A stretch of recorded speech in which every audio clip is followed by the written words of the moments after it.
Imagine waking up to find your backyard fence ripped out overnight. A shiny new HOA sign planted right where your daughter's swing set used to be, declaring it community park space for everyone's enjoyment. She smiled that plastic smile and said it was for the greater good. Little did Karen Blackwell know, that single act of theft was about to turn her million-dollar McMansion empire into my personal foreclosure portfolio. My name's Ryan Brooks. 40 years old, divorced dad to 8-year-old Mia, working from home as an IT consultant in Willow Creek Estates, just outside Austin, Texas. The house was my parents' legacy, a modest ranch style on 1.5 acres of the original farmland that the developers wrapped their cookie-cutter McMansions around 6 years ago. I kept the big backyard garden, a couple of fruit trees, and a small chicken coop because Mia loved collecting eggs every morning. Peaceful. Quiet. Until Karen moved in. Picture her, perfectly coiffed blonde bob, always in pastel athleisure that cost more than my monthly mortgage, white Range Rover gleaming like it had never seen Texas dust.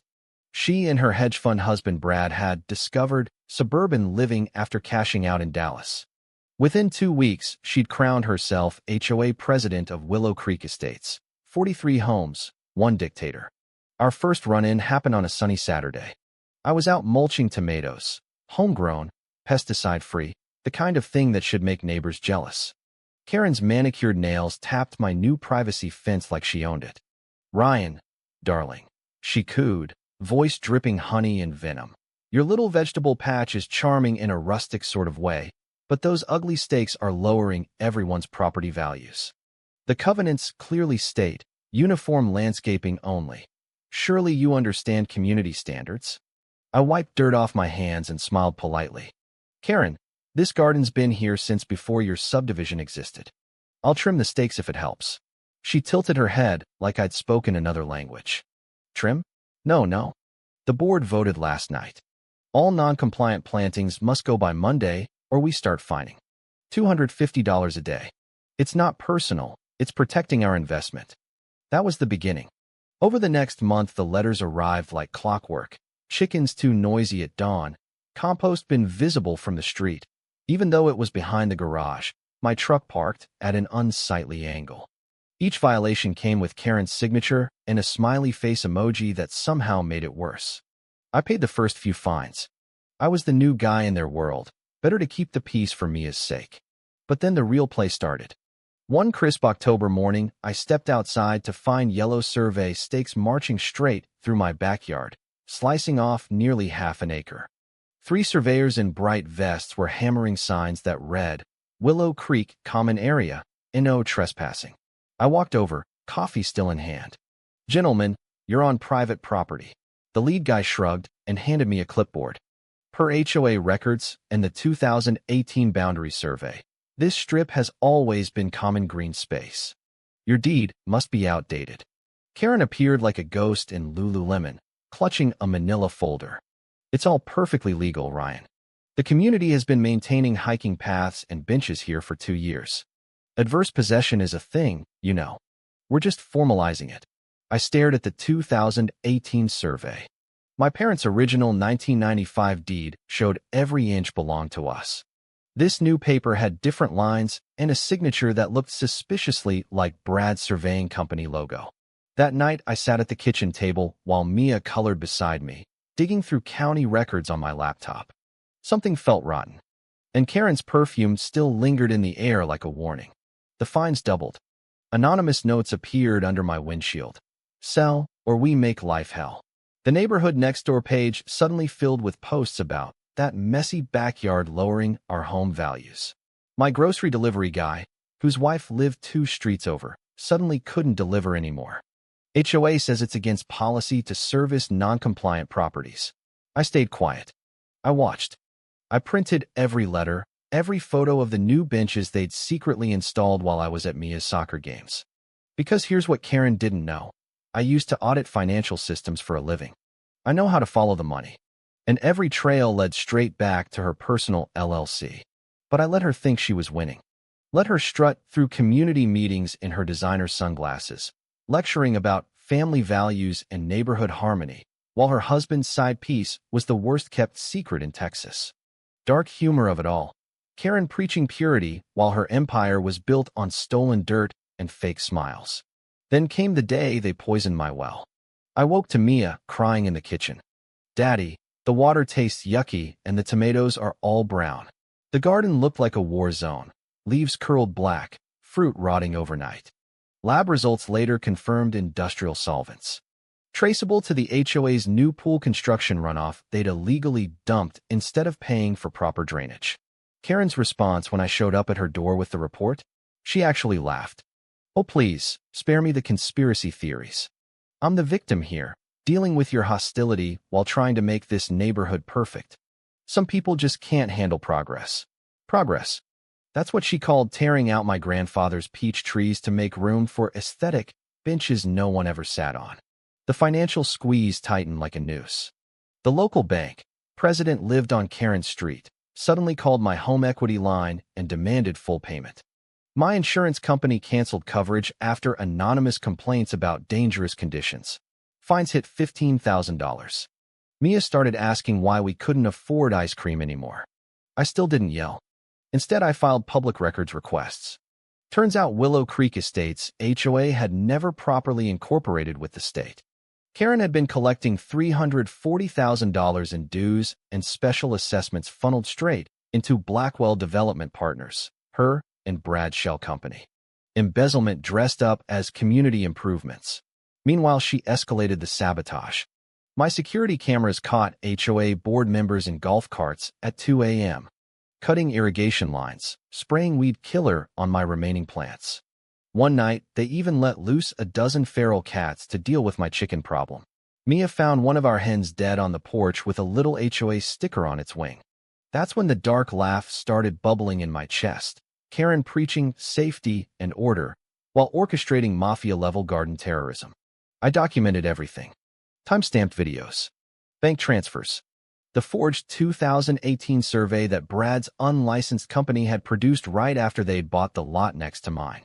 Phoenix newspaper archives showed Karen had pulled the exact same stunt on a family in her old neighborhood. Harassment, forged documents, for sale at rock-bottom price. Pattern recognized. But the masterpiece was the well contamination. EPA testing proved the chemicals came directly from the HOA construction site. Karen had known for months. Internal emails proved it, but buried the reports to avoid cleanup costs. Federal crime. I could have gone to the cops then.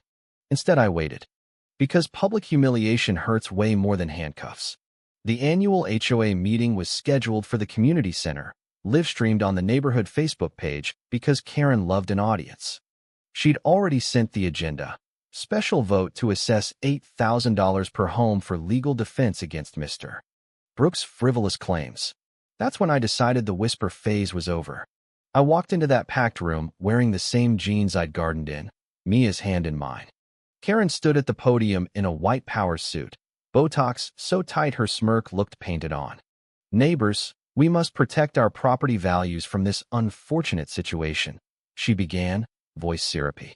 "Some people simply refuse to follow the rules that make Willow Creek special." The room murmured agreement. Former friends avoided my eyes.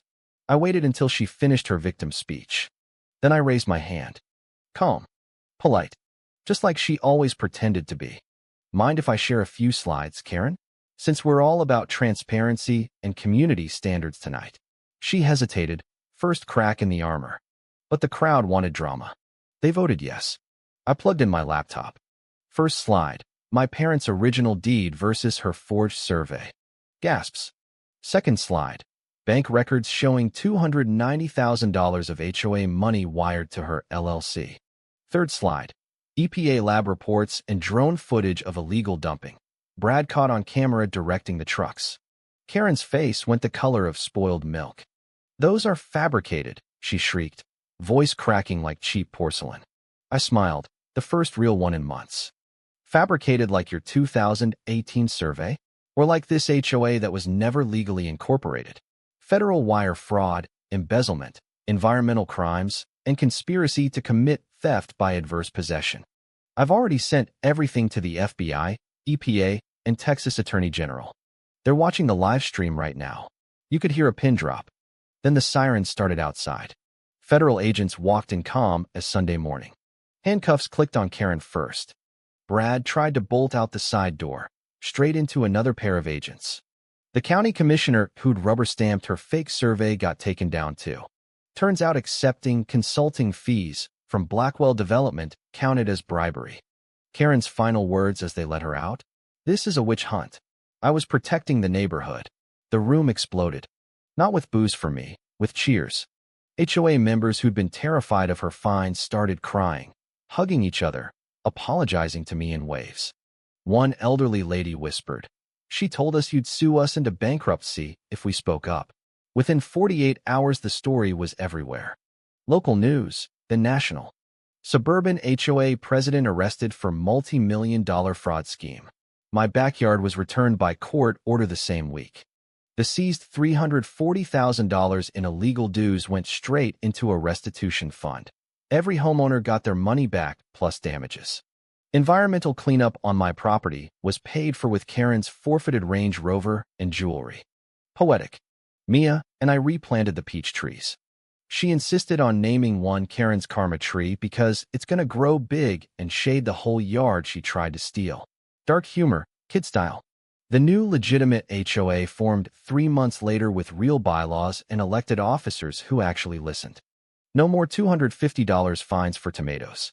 No more midnight vandalism squads. Turns out when the queen bee loses her stinger, the hive gets a lot sweeter.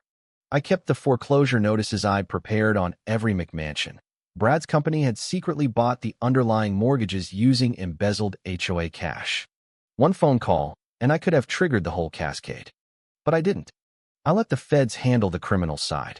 Watching Karen and Brad lose everything in open court was sweeter than any revenge I could have taken alone. Standing in my restored backyard last week, Mia swinging under the new peach blossoms, I realized the real lesson.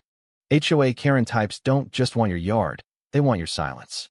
They count on you being too polite, too broke, too scared to fight back.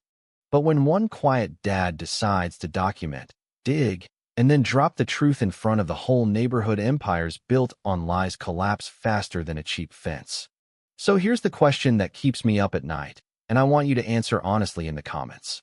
Was I wrong for playing the long game and destroying Karen's empire piece by piece, or was she the real criminal all along for hiding behind community standards while stealing from every family on the block? Drop your verdict below, because sunlight is the best disinfectant for HOA corruption, and I'm done staying quiet. See you in the next one. Stay vigilant, neighbors.